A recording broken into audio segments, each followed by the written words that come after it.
Salut à tous, bienvenue sur All Judo TV. On est très content de vous retrouver pour une nouvelle émission en compagnie, comme d'habitude, de Maxime.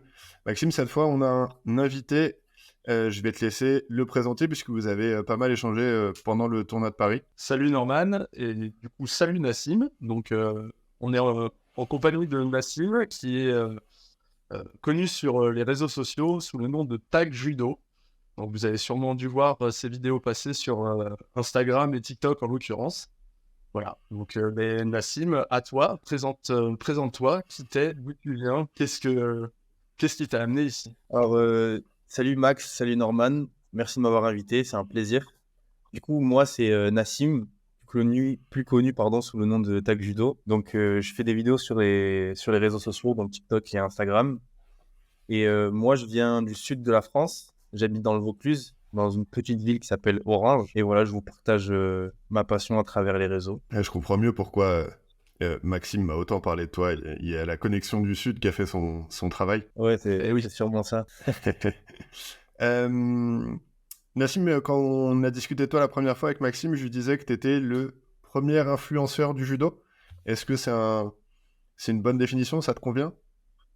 Ouais, moi, personnellement, je ne me serais pas défini comme ça parce qu'il y a plein de gens qui font des vidéos sur les réseaux et qui parlent aussi de judo. Ouais, mais tu es plus connu. Je sais pas si je peux dire que je suis plus connu. Au monde ou en France? En France. Ça y est, l'ambition tout de suite. En France, peut-être, ouais, je sais pas, je veux pas m'avancer. Je regarde pas trop ce qui est fait aux alentours, enfin, ce qui est fait par les autres personnes. Mais ouais, enfin, c'est sympa, c'est un titre sympa. Nous, on a un peu regardé tes statistiques, on va en parler juste après, mais avant ça, est-ce que tu peux nous en dire un peu plus depuis combien de temps tu fais du judo? J'imagine que du coup, tu es licencié à Orange. Alors moi, je suis licencié au Vaucluse Judo Grand Avignon. Donc c'est une alliance de plusieurs clubs qui tourne autour d'Avignon. Je fais du judo depuis que j'ai 6 ans. Ça fait presque 15 ans que je fais du judo. J'ai passé un BPGEPS il y a 2 ans maintenant.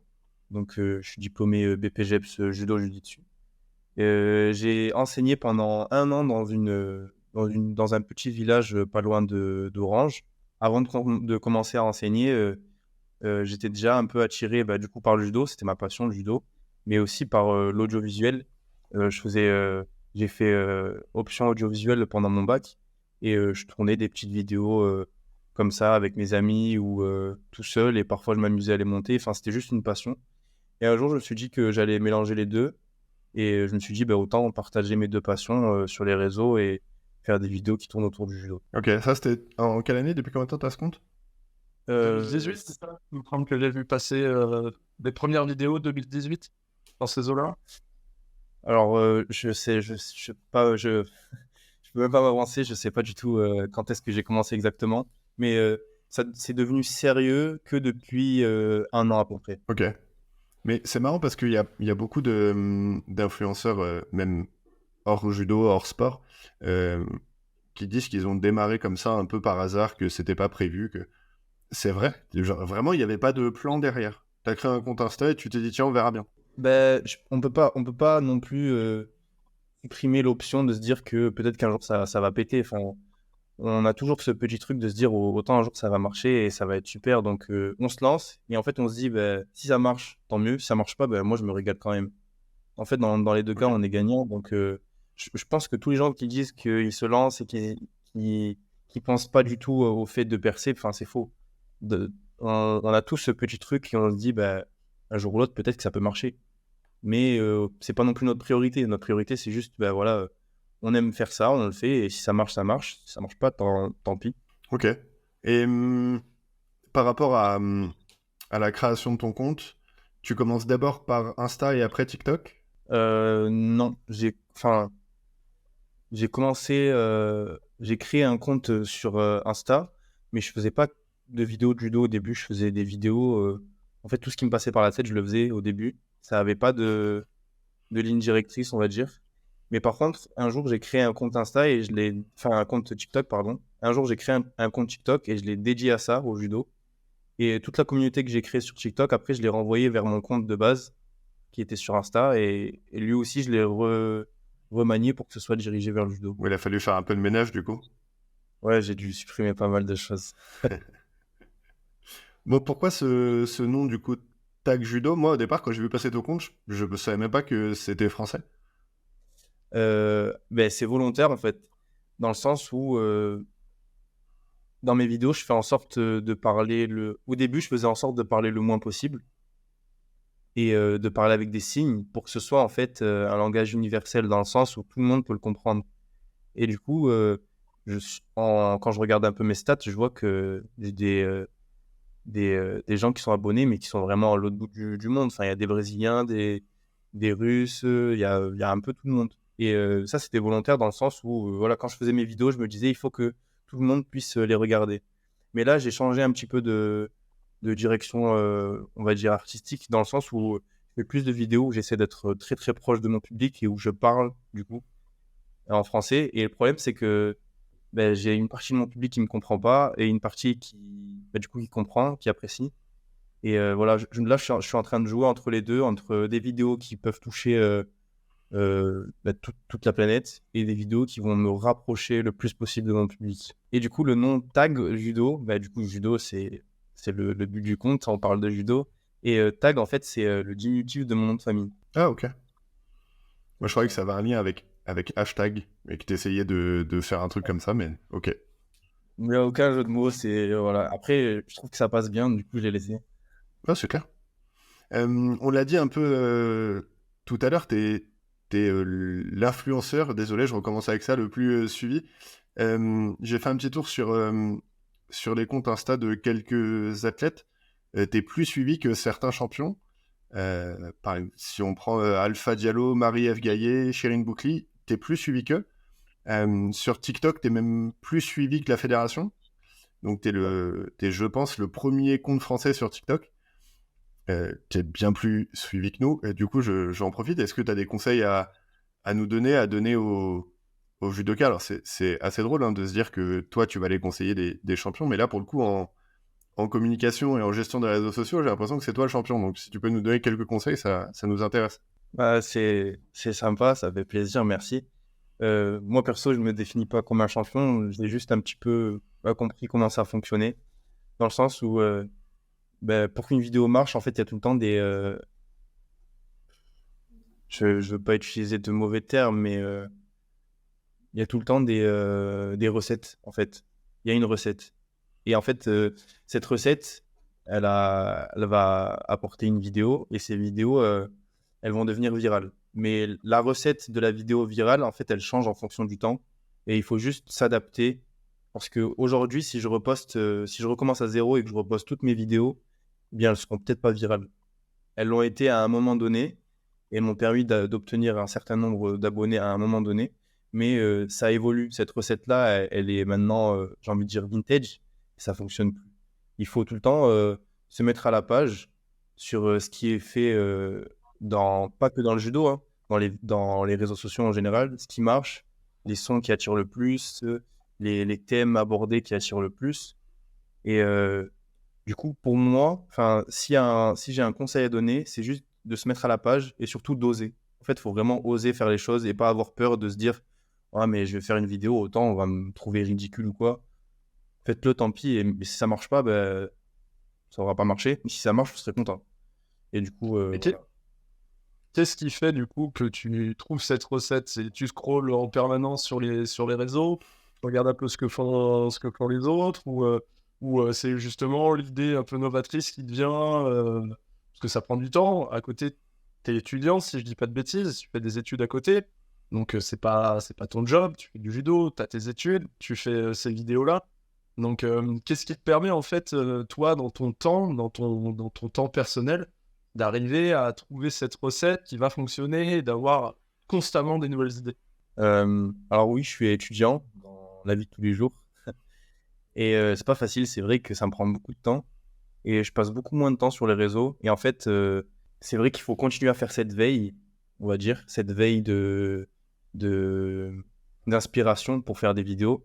Et en soi, ça prend pas tant de temps que ça.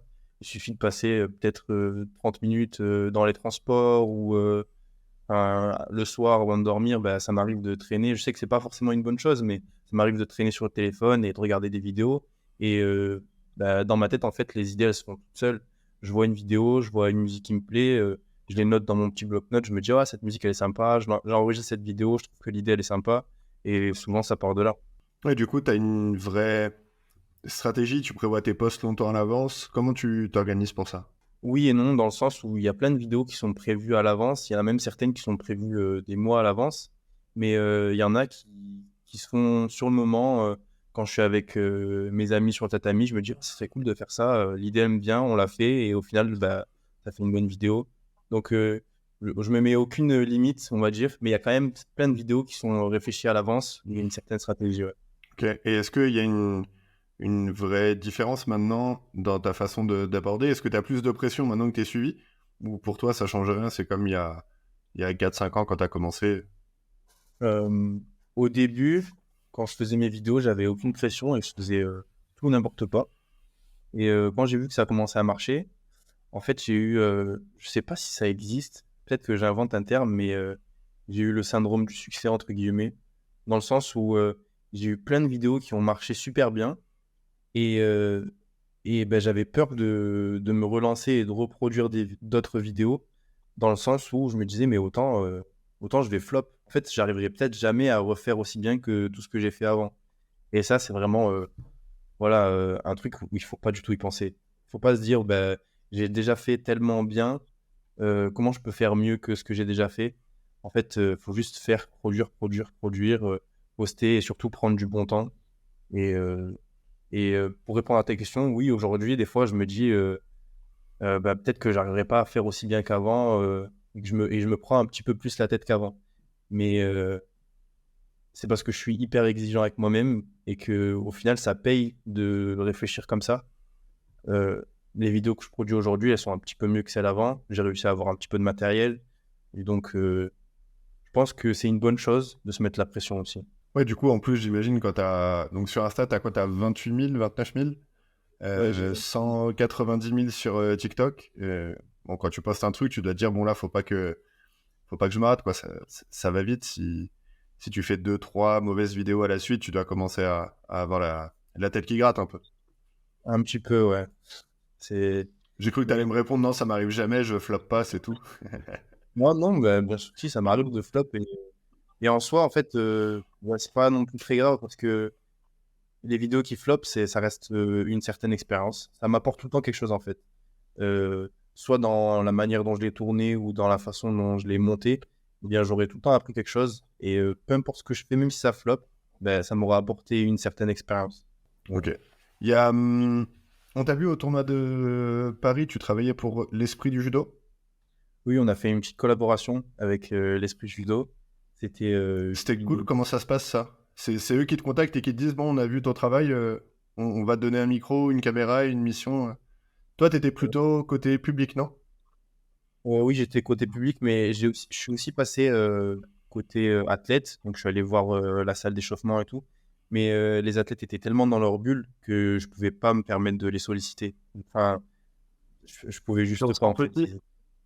Mine de rien, on se sent petit par rapport à tous ces athlètes qui, comme tu dis, sont en train de préparer, parce que je l'ai vécu aussi, ce côté-là d'aller en salle d'entraînement. Et c'est vrai que moi, je l'ai ressenti comme ça. C'était plus simple d'aller solliciter les gens qui sont pas dans la compète plutôt que Forcément. on va prendre dedans. Oui.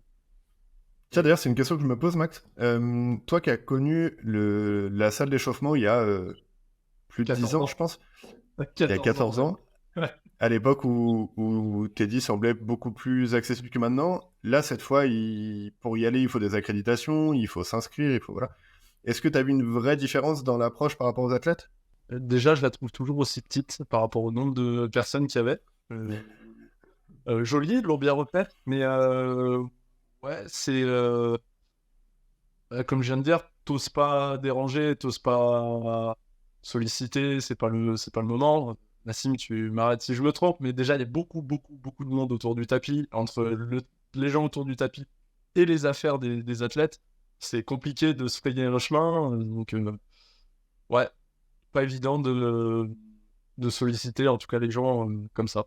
Il y avait vraiment beaucoup de monde autour du tapis. Et surtout, en fait, ils sont concentrés, ils sont dans leur bulle et c'est compliqué de les solliciter. Donc, ce jour-là, moi, je me suis dit, bah tant pis, moi, je les sollicite pas, je vais voir leur boule. Ok. Et du coup, on a vu pas mal de vidéos de toi dans les couloirs de Bercy. C'était la volonté de départ de l'esprit du judo de te dire va faire un tour, parler Non. avec les gens, ou t'avais carte blanche? En fait, l'équipe de l'esprit de judo, on a des contacts en commun, en fait. Et ce qui a fait qu'un jour, on s'est rencontrés, on a discuté et le feeling est super bien passé. Et l'équipe m'a demandé, m'a dit, est-ce que tu veux participer au Paris Grand Slam avec nous? Et celle-là, je vais la reformuler parce que je suis un peu perdu dans mes pensées. Donc, avec l'esprit du judo, on a des contacts en commun. Et le feeling est super bien passé, on a discuté. Et ils m'ont proposé de venir les accompagner sur le Paris Grand Slam pour que j'ai ce point de vue côté un petit peu coulisses, presse, que je puisse un peu voir comment fonctionne un tournoi. Et Là, c'était une première pour toi, cette édition? C'est la première fois que tu y allais avec l'accréditation presse? c'est la première fois de ma vie que je vais à Paris. Ah, t'étais jamais venu au tournoi de Paris? Je suis jamais allé à Paris, moi, c'était ma première fois. Même Paris tout court. T'as découvert Paris ce week-end. À Paris tout court, j'étais jamais allé à La Paris. loi des métros, tout ça. Bon, tu connais un peu avec les métros de Marseille, mais c'est différent. Mais... Ouais, non, mais c'était super intéressant. Et en fait, eux, leur objectif, c'était de me montrer leur façon de travailler, de me montrer un petit peu leur monde et que je m'imprègne un peu de tout ça dans l'optique ensuite de pouvoir travailler ensemble. Et surtout, en fait, c'était aussi un moyen de rencontrer l'équipe. Et en fait, ils m'ont permis d'entrer en tant que presse et ils m'ont dit, ta carte blanche, tu fais ce que tu veux. Enfin, tu fais ce que tu peux faire. Ça, c'est Et top. ouais, c'est super sympa. Et moi, je suis venu avec mon matériel et j'ai fait tout ce que je pouvais. Je suis allé discuter. J'ai trouvé qu'en fait, c'était plus intéressant d'aller discuter avec le public parce que on se sent tout de suite un peu plus proche.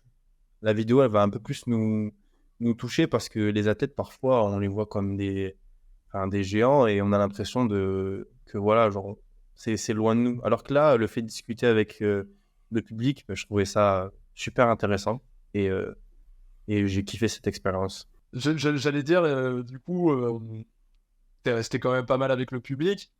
Et on vient de le dire tout à l'heure, quasiment 30 000 sur Insta, presque 200 000 sur TikTok. J'imagine que les gens te reconnaissent aussi dans les couloirs. Oui, ça m'est arrivé de prendre 2-3 photos dans les couloirs, mais Je te dis, c'est la nouvelle star du judo. C'est comme ça. perso, je me définirais vraiment pas comme ça. Mais oui, ça m'est arrivé de faire 2-3 photos. Mais les gens, en fait, ils étaient vraiment concentrés dans la compète. Du coup, je suis quand même passé. Enfin, ça va, j'ai pas été sollicité à fond, quoi. Mais d'ailleurs, c'est une autre question qu'on se posait. Est-ce qu'il y a des avantages à être suivi à ce point sur un stade? Tu l'as un peu dit, c'est la première fois, par exemple, que tu venais à Paris. Première fois que, du coup, tu avais accès à tout sur une aussi grosse compétition. Tu as d'autres petits avantages? L'avantage enfin, perso, moi, ce que j'aime le plus dans mon compte, c'est juste de pouvoir partager ma passion. Dans le sens où j'ai plein d'amis autour de moi qui connaissaient rien au judo.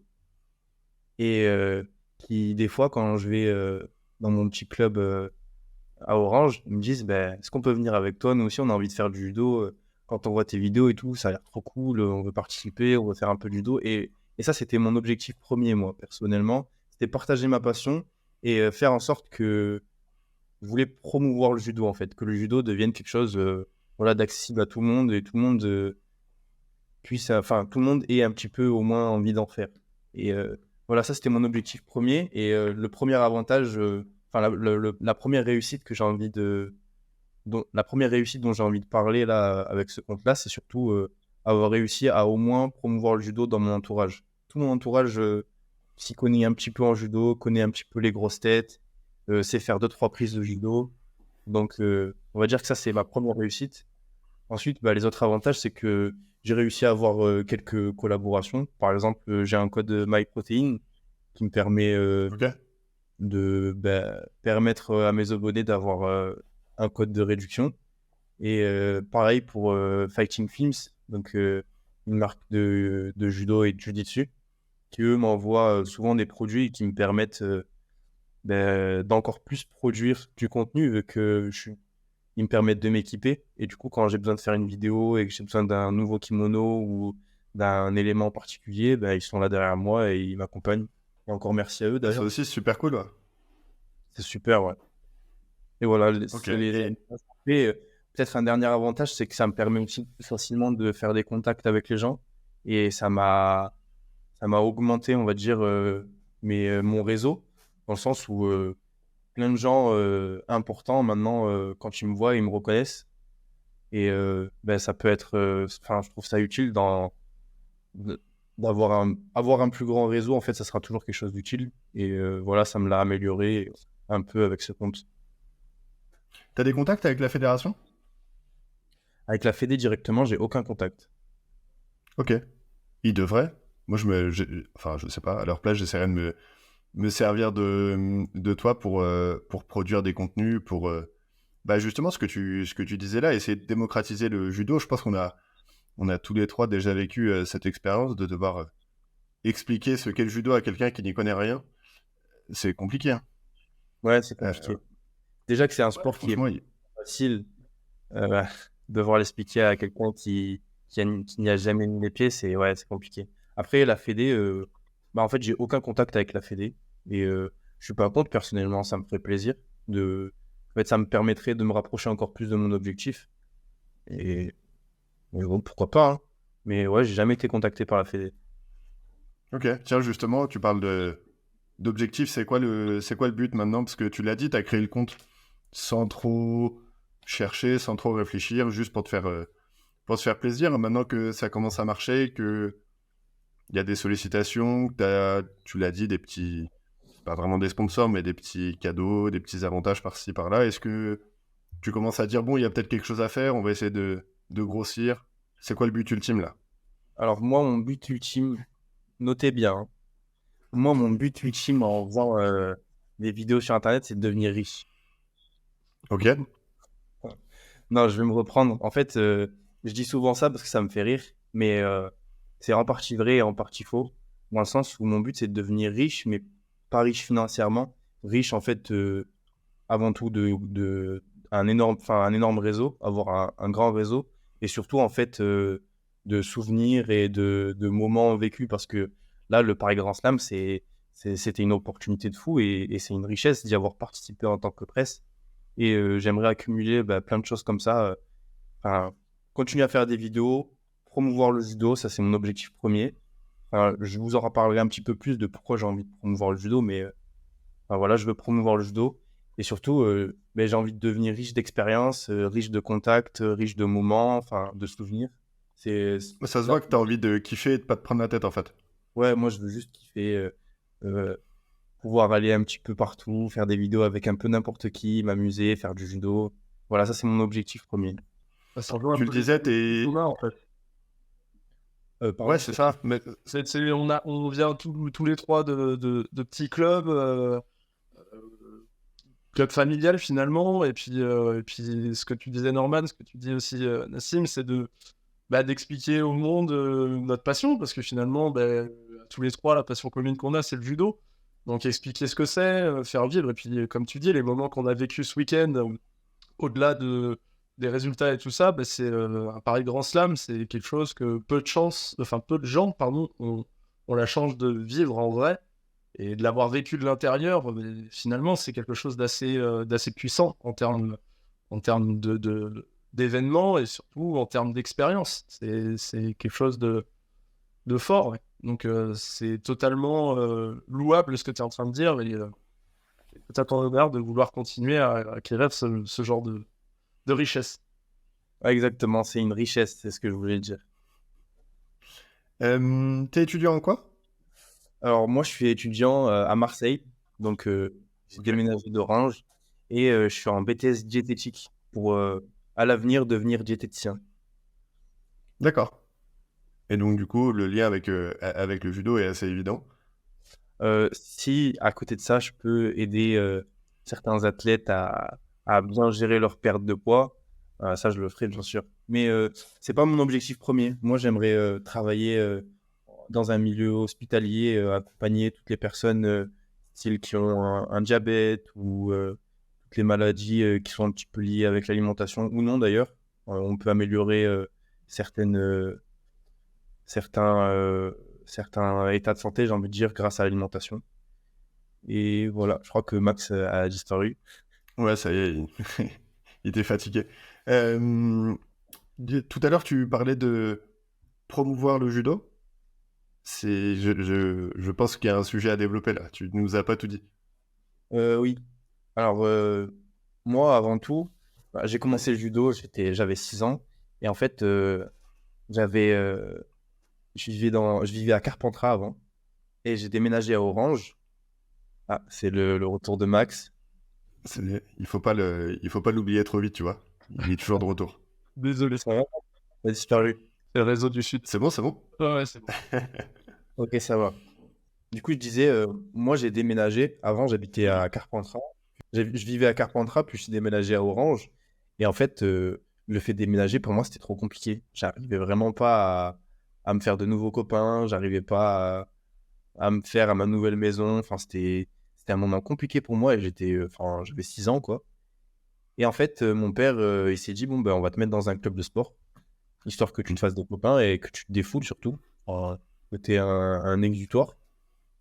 Et je me suis retrouvé à faire du judo. Et en fait, bah, j'ai arrêté une petite année, on va dire, mais sinon, je me suis jamais arrêté. Je faisais du judo vraiment toutes les semaines et je kiffais ça. Et en fait, le judo m'a apporté tellement de choses dans ma vie que je me suis dit, je peux pas me permettre de prendre autant de choses pour moi et de pas rendre au judo tout ce qu'il m'a donné, en fait. Le judo m'a apporté tellement de valeurs, tellement de principes, tellement on va dire, d'expérience dans la vie que je me suis dit, il faut que ça, je le rende au judo. Et au début, je me disais que pour remercier le judo, entre guillemets, il fallait que je devienne un grand champion. Je me disais, il faut que je devienne un Teddy Riner et que je batte tout. Ah oui. Et en fait, je me suis rendu compte que bah, c'était peut-être pas possible. En tout cas, devenir Teddy Riner, ça serait compliqué. Mais que ceux qui font tourner le judo, ceux qui qui rendent, on va dire, au judo, qui vont donner de la valeur au judo, c'est pas vraiment non plus les athlètes, c'est avant tout les professeurs. Et donc, j'ai eu envie de passer le BP. J'ai passé le BP GEPS et j'ai transmis ma valeur à des jeunes, j'ai enseigné et je kiffais ça. Je kiffais le fait de transmettre ma passion aux plus jeunes, de les voir. Tu penses que tu vas reprendre une fois que tu auras fini les études? Oui, j'ai pour objectif de reprendre l'enseignement après mes études. Et du coup, en fait, je me voyais dans mes élèves et je me disais, mais c'est vraiment ça que je voulais faire, en fait, retransmettre ma passion. Et après, je me suis dit que c'était aussi possible, à travers les vidéos que je faisais, de transmettre, de remercier, on va dire, le judo d'une autre manière, d'encore plus remercier le judo. Et c'était dans le fait de le promouvoir, faire en sorte que le judo devienne un petit peu plus viral, que les gens connaissent le judo et que du coup, plus de monde auront l'occasion de vivre ce que j'ai vécu moi aussi avant et de vraiment apprécier toutes les valeurs et la discipline qui est autour du judo. Et c'est pour ça que je me suis dit que j'allais reprendre l'enseignement après mes études afin de transmettre les valeurs à mes élèves et continuer à faire des vidéos afin de promouvoir le judo et que un maximum de monde puisse vivre ce que j'ai vécu moi aussi. Ouais, c'est clair. Mais tu vois, dans ton discours, j'ai reconnu, je pense que Maxime le dira aussi, mais j'ai reconnu ce que nous, on s'est dit aussi au départ. On s'est connus justement à 6 ans au judo. Mon père était l'entraîneur du club. Le père de Maxime était le trésorier, secrétaire, président. Il a tout fait. Et du coup, ça a créé une amitié au-delà du judo. On a commencé à se voir en dehors, voilà. Et un peu sur la même démarche que toi. Alors moi, j'ai la chance d'être né la même année que Teddy. Et je dis la chance parce que ça m'a permis de très vite comprendre que je ne serais pas champion de judo. Parce que lui allait l'être. Et tu sais, on a eu cette réflexion la première fois qu'on a été à l'Institut Judo. Je devais avoir 14 ans, je crois. Et justement, j'étais avec le père de Maxime, et on s'est retourné en regardant Teddy, on s'est dit, ah oui, là, quand même, il faisait déjà 2 mètres, 100 kilos, on s'est dit, non, bah, t'embête pas. Et donc ouais, assez vite, on a su qu'on ferait pas une grande carrière dans le judo, honnêtement. À part Teddy et Clarisse, qui, je pense, en vivent bien, c'est assez compliqué en plus d'en vivre, donc dans le fond, c'est pas plus mal. Par contre, vouloir redonner au judo, bah, c'est ce que nous, on s'est dit il y a quelques mois avec Maxime, en se disant maintenant on a du temps, est-ce qu'on n'essaierait pas de reprendre au judo et puis d'aller à la rencontre de tous ceux qui font le judo. C'est vraiment ce qu'on veut faire. Pas juste parler. Alors oui, là, en quelques semaines, l'actualité a fait qu'on a parlé d'Ono, qu'on a parlé du tournoi de Paris, qu'on a parlé de Chirine le week-end dernier. Oui, mais c'est pas juste ça, tu vois. Moi, je prends beaucoup de plaisir à parler judo avec toi et avec tous les gens qui vont vouloir venir en discuter avec nous. Et au-delà du haut niveau, le judo, c'est hyper développé en France et il faut qu'on en profite, c'est une vraie chance. Donc je rejoins ton discours, c'est hyper intéressant d'entendre ça, je trouve. Ouais, c'est un sport tellement riche, on peut pas se permettre de le garder pour nous, il faut qu'on le partage. Ouais. Et puis les blessures et tout, c'est vraiment... c'est un truc qu'il faut partager. T'as eu des grosses blessures, toi? Ça, c'est un détail, ça. Quand j'étais un petit peu plus jeune, ouais, je me suis fait le ménisque. Et Ok. après, je me suis fait opérer. Et depuis, ça va. J'ai plus De toute façon, c'est le seul moyen de reconnaître un judoka qui a fait des compètes. Le genou ou l'épaule. le genou et l'épaule, ouais, c'est vrai. Et les doigts. Je dis ça parce que ouais, c'est clair. Je dis ça parce que nous, on a fait l'épaule avec Maxime. Ah, les deux. J'ai les deux, moi. Ah oui, ça c'est fort. Ouais, Moi, je me suis... Moi, je me suis matraqué l'épaule gauche pour être sûr qu'il n'y ait plus de problème de ce côté. Ça, j'ai une petite question pour toi avant de te laisser. C'est quoi les 3 questions qu'on te pose le plus quand on découvre ton compte? Quand je montre mon compte à quelqu'un et Oui, ou quand tu dis que tu fais du judo, que t'as un compte Insta qui est suivi. souvent on me dit, la première question qui vient, c'est tu gagnes des sous? Ah ouais? Donc, la question qui... On te l'a pas demandé, ça va pas. Est-ce que tu gagnes des sous avec ton compte? Eh bien, moi, non. Enfin, ça m'est déjà arrivé de gagner des sommes vraiment dérisoires sur... TikTok un peu, non? Ouais, sur TikTok. Mais en fait, ça, c'est une erreur de ma part dans le sens où je me suis pas mis à la page au niveau de la monétisation. En fait, moi, j'ai demandé la monétisation, mais hyper tard, en fait. Je me suis pas rendu compte de tout le potentiel que je pouvais gagner. En fait, je pensais pas du tout à ça. Je faisais juste des vidéos sans penser au fait de gagner des sous derrière. Et en fait, plus tard, mes collègues me disaient, mais non, mais tu te rends compte qu'avec cette vidéo-là, tu aurais pu te faire genre 200 balles, avec celle-là, 300 balles. Et je me suis dit, ah ouais, vas-y, je vais faire attention maintenant, je vais démarrer la monnaie. Et au final, en fait, même en l'ayant lancé, bah, j'ai pas trop fait de vidéos de plus d'une minute. Et donc, j'ai très peu de vidéos qui sont monétisées. Donc, non, j'ai pas gagné énormément. Mais encore une fois, je suis riche d'une autre manière, on va dire. Et du coup, il y a d'autres questions à part l'argent? Euh, on me demande, pour les gens qui connaissent pas du tout le judo, ils me disent ah, mais t'es ceinture noire. Ah, tu dois être fort fort au judo. T'es. Pardon? Classique. Ouais, c'était la classique celle-là. Après, Moi, les 3 que j'ai toujours, ça va peut-être te faire penser à une qui revient. La première, effectivement, c'est ça, c'est dire ah ouais, t'es ceinture noire, ah bah je vais pas te faire chier alors. Alors ouais, que nous, quand on fait du judo, on sait que c'est bidon, c'est juste pour attacher kimono. ouais. Et la deuxième chose qu'on me demande, c'est est-ce que tu connais Teddy Riner? Eh bien, la réponse c'est non. Et la troisième, c'est pas une question, c'est la réaction que j'ai tout le temps. C'est ah oui, moi aussi j'ai fait du judo quand j'étais petit. Du coup, ça me fait rire parce que je me dis oui, en fait, tout le monde a fait du judo. Généralement, tout le monde a été ceinture jaune et puis après, ils ont arrêté. C'est les 3 trucs qui reviennent le plus. C'est vrai que celle-là, elle revient souvent. Ah, moi aussi, j'ai fait du judo. J'en ai fait 3 cours et après, j'ai arrêté. Ouais, c'est ça. C'est vrai que celle-là, Parce que j'étais hyper actif et mes parents, ils voulaient que je me canalise un peu. Combien de fois je l'ai entendu ça? ouais, ouais. En plus, tu sais, bah, j'ai fait comme toi, j'ai donné des cours aussi. Et c'est le truc, qui me faisait beaucoup rire en septembre au forum des associations, quand tu rencontres les parents. Et en fait, quand je raconte ça aux gens qui font pas de judo, je leur dis c'est incroyable ce sport, ça sert à tout. T'as des parents qui viennent te voir parce qu'ils disent ouais, mon fils est turbulent, je veux un cadre. T'as ceux qui viennent te voir en te disant ah, mon fils est trop timide, j'ai envie qu'il s'ouvre un peu, qu'il partage avec les autres. C'est Et vrai. du coup, c'est vraiment la recette, mais je le dis en rigolant, mais c'est vrai en plus.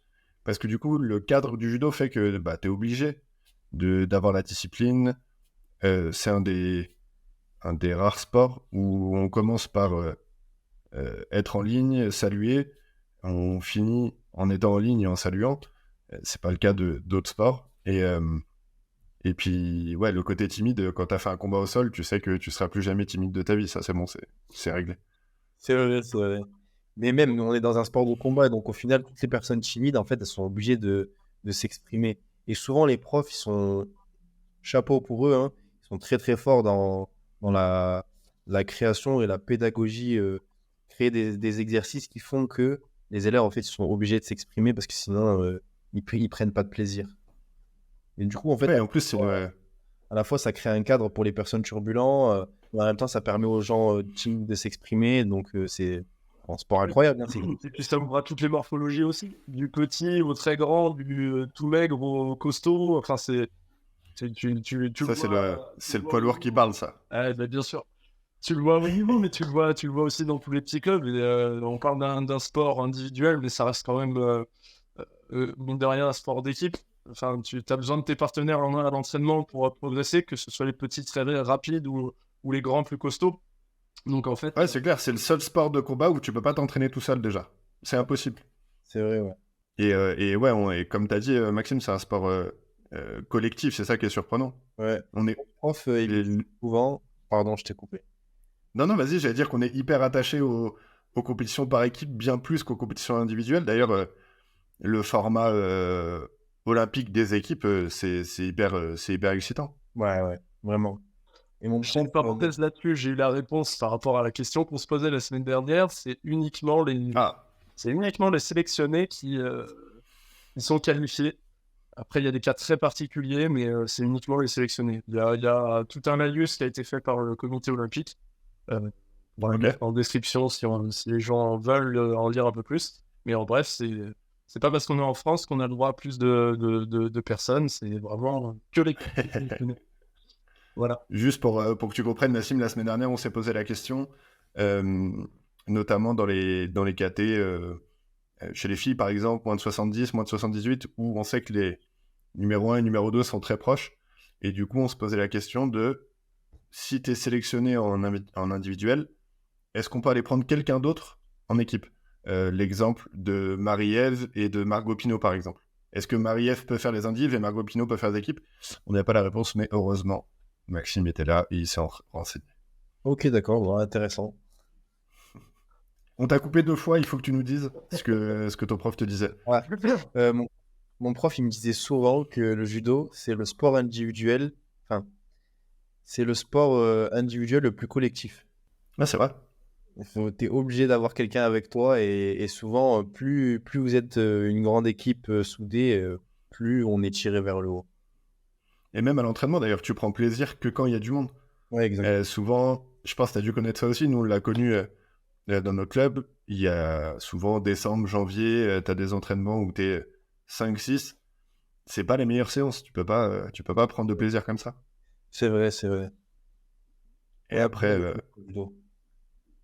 ouais, c'est clair, il y a besoin de monde, que ce soit pour progresser ou même juste pour passer un bon moment. Moi j'ai connu des entraînements à Sainte-Geneviève, on était 80 sur le tapis, dont 40 en première division.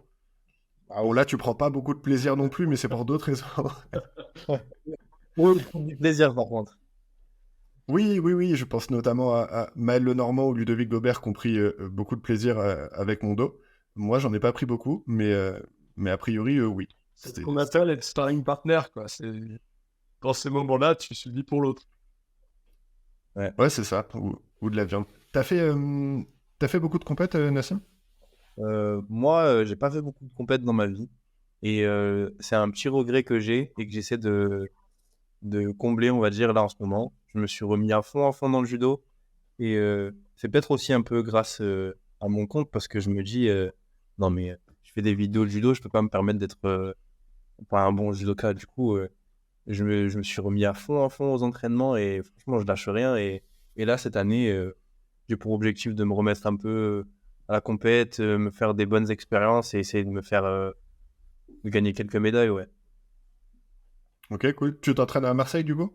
Ouais, je m'entraîne à Marseille. Je m'entraîne à l'OM Judo et j'essaie de m'incruster de temps en temps avec le Pôle France.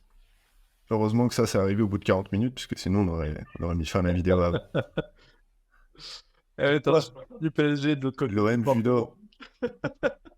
Ah ouais, non, c'est pas possible, les gars. Désolé, mais l'OM Judo, c'est un super club, hein.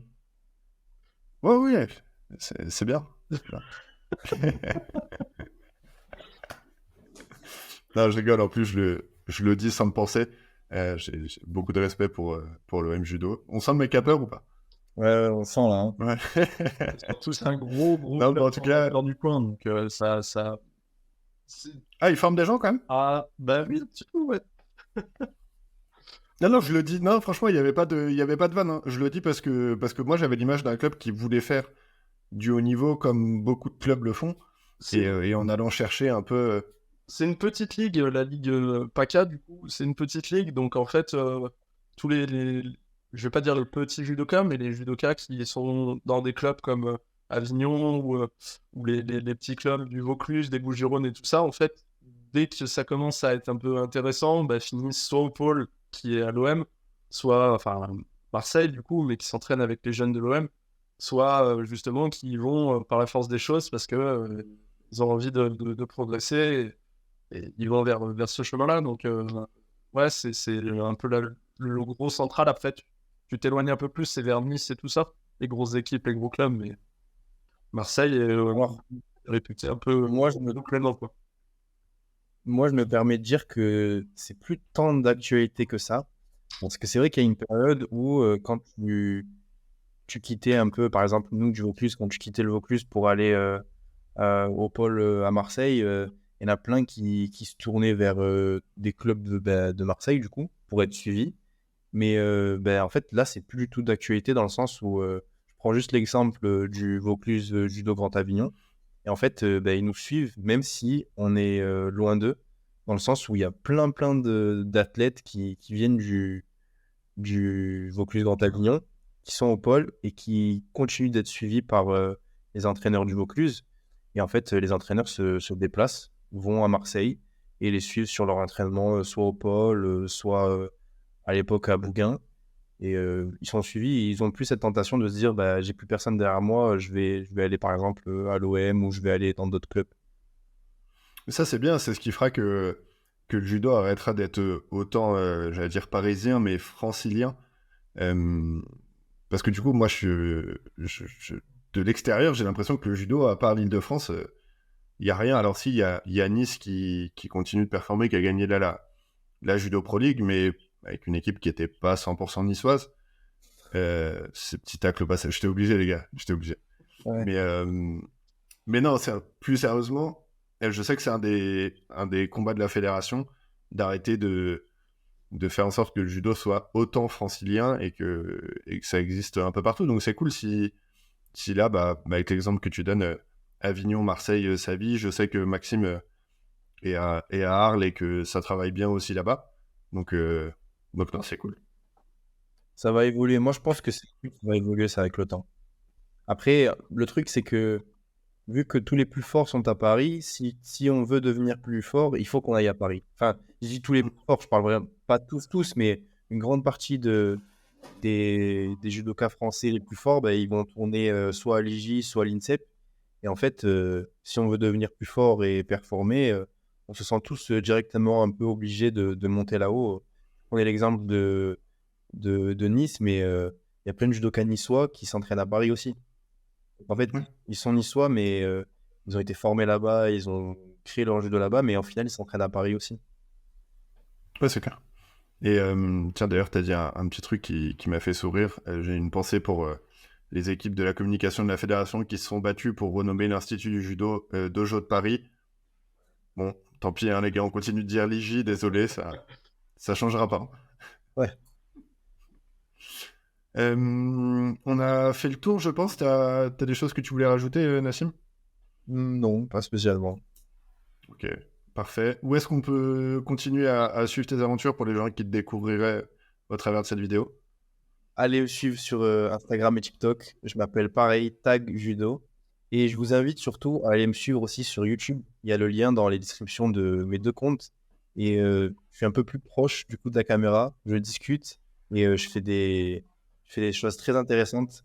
Comme par exemple, je suis allé faire un combat avec une ceinture noire de jiu-jitsu brésilien à New York, où j'ai eu l'occasion aussi de combattre le champion d'Afrique des moins de 100 kilos en Tunisie.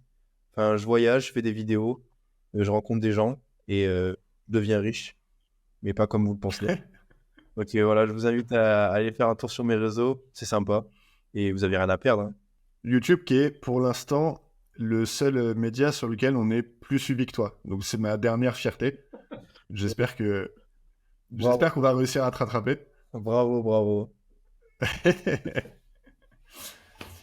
Bon Nassim, merci beaucoup, merci pour le moment. Moi en tout cas j'ai pris beaucoup de plaisir, je pense que Maxime aussi. On s'est enrichi grâce à toi. Et on espère te retrouver... Ouais, on va tous finir. On espère te retrouver très vite au bord des tapis. Il faut que la fédération voit cette vidéo et te contacte. Je suis sûr qu'il y a plein de choses intéressantes à faire. Ouais, moi je suis preneur.